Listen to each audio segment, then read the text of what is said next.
बड़ा रहस्य साईं जीवनी का मैं आनंदित हुआ। मुझे बाबा ने आशीर्वाद दिया और मैं शुभकामनाएं देता हूं आपको कि क्रिसमस का यह त्यौहार, ये बड़े दिन का त्यौहार आपको उच्च कोटि का जीवन प्रदान करे, आपकी सभी अभिलाषाएं पूर्ण करे और आपको जीवन में कोई कष्ट ना हो। आप सदा स्वस्थ और खुश रहो, प्रसन्न रहो, आपके बच्चे प्रसन्न रहें, आपका पूरा परिवार प्रसन्न रहे, आपके मित्र प्रसन्न रहे। नया साल ढेर सारी खुशियां, अच्छे स्वास्थ्य, सुख संपदा, समृद्धि सहित बाबा आपको जीवन दे, यही मैं चाहता हूँ। जरा कथा सुन ली। बाबा का बड़ा रहस्यमय जीवन है और जो उनके रहस्य में जाता है उसका जीवन भी रहस्यमय हो जाता है। उनकी जीवनी को आत्मसात जो करता है उनके साथ अनेक लीलाएं होती है। साईं चरित्र एक छोटा सा ग्रंथ दिखाई देता है, लेकिन सूरज की किरणें गिनी जा सकती है, साईं की महिमा को कोई नहीं गिन सकता। वर्षा ऋतु के जल के कणों को गिन सकते हैं, लेकिन साईं की दया को कोई नहीं गिन सकता, उनकी करुणा को कोई नहीं गिन सकता। मैं प्रणाम करता हूं, ध्यान पूर्वक सुनिए। पिछली कथा में मैंने बताया बाबा के 4 चमत्कार और मेरे बाबा ने मेरे घर पे दीप जलाया और विष्णु सहस्त्रनाम मुझे कंठस्थ कराया, गजानन महाराज के पास पहुंचाया और मैं क्रिसमस को उनका शुक्राना करने गया था। साईं नाथ महाराज ने मुझे क्रिसमस के त्योहार में आनंदित किया। स्वयं समाधि से प्रकट हुए, सफेद कपड़े, हाथ पकड़कर अंदर ले गए और मुझे साल और वस्त्र और नारियल से सम्मानित करवाया और जो सम्मानित करने वाले लोग थे वो अंतर ध्यान हो गए। उसी नारियल और साल को लेकर मैंने नीम के पेड़ की परिक्रमा लगाई और उसके बाद मैं जब उस उपहार को लेकर घर पर आता हूँ तो सभी लोग बड़े आनंदित होते हैं। बड़े आनंद का पल है और आपका जीवन भी आनंद से बीतेगा। मैं नए साल की आपको शुभकामनाएं देता हूँ। बड़े दिन, जो दिन है बड़ा, वो साईं नाथ महाराज का विशेष पर्व है। साईं नाथ महाराज की जीवनी को याद रखो और इस कथा को ध्यान पूर्वक सुन लीजिए और मेरी जो पिछली कथा है उसे सुनने पर ही ये कथा आपको समझ में आएगी कि चमत्कार क्या होता है, रहस्यमय जीवन क्या होता है, रहस्य क्या होता है, कैसे संकट बाबा हारते। बड़ी अद्भुत लीला है, बड़ी विलक्षण लीला है। मैं घर आता हूँ, पूजन करता हूँ और वो प्रसाद बांटता हूँ। बच्चे लोग गुहार लगाने लगते हैं कि अब हम यहाँ नहीं पढ़ेंगे। साईनाथ महाराज ने तुम्हें नौकरी से बहाल करा दिया, पुलिस कार्रवाई से बहाल करा दिया, अब अपने अच्छे दिन आ गए, अपन चलेंगे, कोई बड़ी शिक्षा नगरी में हमारा अध्ययन करवा दो। मैं चिंतित रहने लगा। मेरी तनख्वाह 13,000 रुपये, कैसे होगा, क्या होगा। बड़े जगह में पढ़ाने के योग्य नहीं था मैं, लेकिन साईनाथ महाराज की लीला कौन जान सकता है। मैंने अपने एक मित्र को फोन किया जिनका नाम था सुखदेव चौरसी। मैंने बोला भैया इंदौर में कहीं मकान मिल जाएगा कोई बच्चों को पढ़ाने लिखाने के लिए, सस्ता मकान। उन्होंने बोला कि एक वसुंधरा कॉम्प्लेक्स है जो पुराना कॉम्प्लेक्स है, गरीब लोग भी वहाँ रहते हैं और कम किराए पे आपको वहाँ मकान मिल जाएगा। और मैंने भी अपने बच्चों को रहकर वहीं पढ़ा है। मैंने कहा आप निश्चित रूप से कह सकते हैं कि वहाँ पर मकान मिल जाएगा, मुझे पूर्ण विश्वास है आपको वहाँ मकान मिल जाएगा। लेकिन मैंने बाबा पर विश्वास किया, इंदौर गया नहीं, मकान देखा नहीं। बड़ी अद्भुत लीला है, बड़ा प्रेम, बड़ी करुणा। मैं यही सोचते रहा कि कैसा होगा, क्या होगा, क्या कैसे करना चाहिए। ये बच्चे लोग मान नहीं रहे। हे साईनाथ महाराज, अगर ये कुछ बोल रहे हैं तो ये आप ही प्रेरणा दे रहे हैं और मैं आपके ही क्रिसमस मना के आ रहा हूँ। आपने मुझे आनंदित किया, इस कष्ट से मुझे निजात दिलाओ और ये बच्चों की अभिलाषा पूर्ण करो। मेरे सामने 4 समस्या थी। एक तो साईनाथ महाराज ने चमत्कारी लीला द्वारा मेरे घर में दीप जलाया। दूसरा ये है, मेरे यहाँ अखंड दीप जलता था, मैं इस दीप को कैसे जलते हुए ले जाऊँ। दूसरा ये है कि मेरा वेतन अल्प है, मेरी तनख्वाह 13,000 रुपये, मैं कैसे इंदौर जाऊँगा। कोई भी वाहन वाले को देखूंगा तो 20,000 से कम नहीं लेगा और ये 13,000 मेरे बच्चों के भरण पोषण के लिए।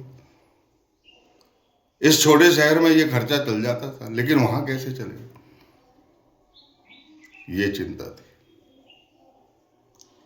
ये तमाम चिंताओं ने मुझे घेर लिया था और मैं अपनी सारी चिंताएं साईनाथ महाराज के चरणों में रखता था। मैं कहता था उनसे, हे साईनाथ महाराज, इन बच्चों के कारण मैं आपकी ओर आकर्षित हुआ, नहीं तो मैं आपकी ओर आकर्षित होने वाला नहीं था। इन्होंने आपके चरण दिखाए, अब इनका उद्धार कीजिए, कुछ करिए इनके लिए। अखंड दीप कैसे ले जाऊंगा मैं, ये मेरे लिए बड़ा चिंता का विषय है। कैसे इतने से पैसे में वाहन मिल जाएगा, ये भी चिंता का विषय है। ये तमाम चिंता करके मैं सोता हूँ, साईनाथ महाराज की याद करता हूँ, मुझे द्वारका माई की लालटेन दिखती और ये कह के उठता हूँ कि अब समस्या का निदान हो गया, अखंड दीप की समस्या का निदान हो गया। प्रसन्नता से उठता हूँ, एक समस्या का तो हल हो गया कि अपने को लालटेन ले लेना चाहिए और इस लालटेन में उस अखंड ज्योति की ज्योति जो है ट्रांसफर कर देंगे। मैंने 2 लालटेन खरीदे, एक लालटेन मैंने दे दिया अपने मंदिर में, अपने मंदिर में जहाँ पर प्राण प्रतिष्ठा कराई थी अखंड दीप की, वहाँ पर एक लालटेन दे दिया और कह दिया भैया कि मेरे को यदि वाहन मिल जाएगा तो ये लालटेन जला देना, वो इस अखंड दीप की रोशनी जो है यहाँ से मैं ले जाऊँगा मेरे घर से, और यहाँ से मैं यहीं से परिक्रमा लेके जाऊँगा। अब दूसरी समस्या ये है कि वाहन, मैं जाता हूँ गंज की तरफ जहाँ पर इंदौर से बहुत सारे ट्रक आते हैं, मैं सबसे पूछता हूँ, कोई 15-20 हज़ार से कम बोलते ही नहीं। मैं दुखी हो जाता हूँ। एक चाय की दुकान पे जाता हूँ, एक फकीर बैठा रहता है, उससे बताता रहता हूँ और उसे चाय भी पिलाता हूँ, मैं भी चाय की चुस्कियाँ लेता हूँ और बड़े प्रेम से उनको पूरा वृतांत बताता हूँ। तब वो इधर इशारा करते, एक ट्रक ये खड़ा है, इससे तो पूछो जरा। साईनाथ महाराज की बड़ी लीला। मैं उससे जाके पूछता हूँ, मैंने कहा भैया कहाँ से आए, कहाँ जाओगे? बोले हम इंदौर वापस जाएंगे और हम बहुत प्रयास कर रहे हैं कि कोई भाड़ा आड़ा हमको मिल जाए, कोई भाड़ा नहीं मिल रहा है। मैंने कहा भैया आप देख लो, यदि आपको भाड़ा नहीं मिलेगा तो ये मेरा फ़ोन नंबर ले लो, आप इस फ़ोन नंबर पर फ़ोन कर देना, क्योंकि मैं गरीब आदमी हूँ, मैं उतना भाड़ा दे नहीं सकता। अगर आपको मिल जाता भाड़ा तो आप चले जाइए, और नहीं मिलेगा तो आप मुझे फ़ोन कर दीजिए। थोड़ी देर बाद देखता हूँ तो उनका फ़ोन आता है, बोले हम आपको ले जाएंगे। मैंने बोला भैया कितने पैसे लोगे?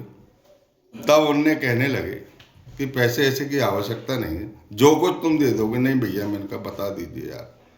नहीं, बोले हम नहीं बताएंगे, जो कुछ तुम दोगे हम ले लेंगे।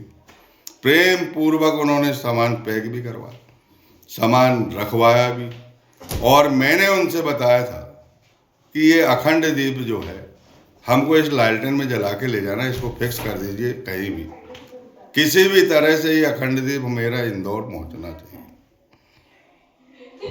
उन्होंने ये अखंड दीप हमारे दीप से जलाया, उन्होंने ही पूजा करी, सबने आरती करे, और उस मेरे इष्ट मंदिर में गए जहाँ विवेकानंद कॉलोनी में साईं मंदिर है, उस मंदिर में भरे ट्रक को ले गए, वहाँ भी पूजन पाठ किया और भरे ट्रक का पूरी परिक्रमा, और रात भर भजन कीर्तन करते, रात भर भजन कीर्तन करते करते हम इंदौर पहुँच गए। इंदौर में हमने पूछ लिया कि तिलक नगर कहाँ है, और तिलक नगर से हमने वसुंधरा कॉम्प्लेक्स के पास सामने गाड़ी खड़ी कर दी।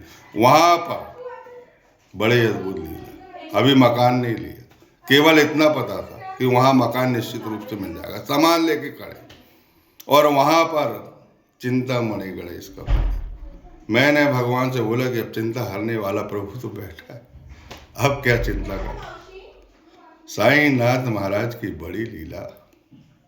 मैं चिंतामणि गणेश जी के पास गए कि आपका नाम चिंतामणि, मेरी चिंता हर लीजिए। उन्होंने हर लिया।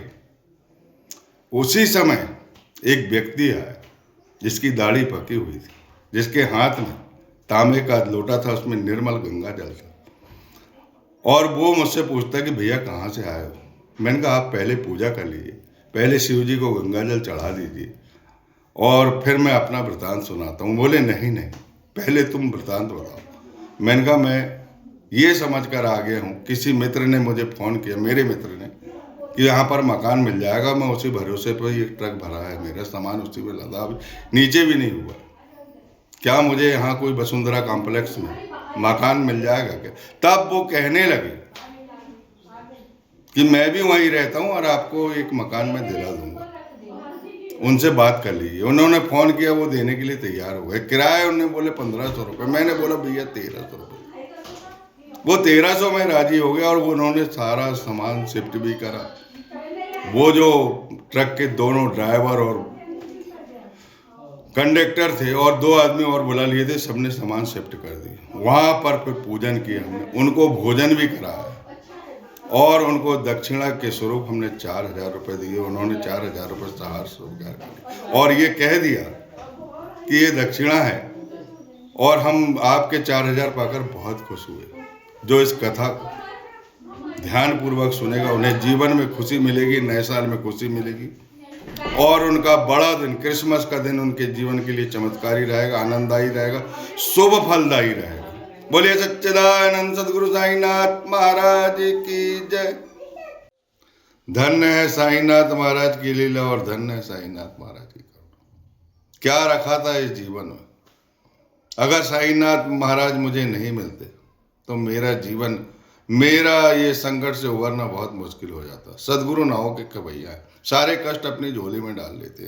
कितने चमत्कार सुनाऊं मैं, आपके जीवन में भी चमत्कार होगा, नए वर्ष में चमत्कार होगा।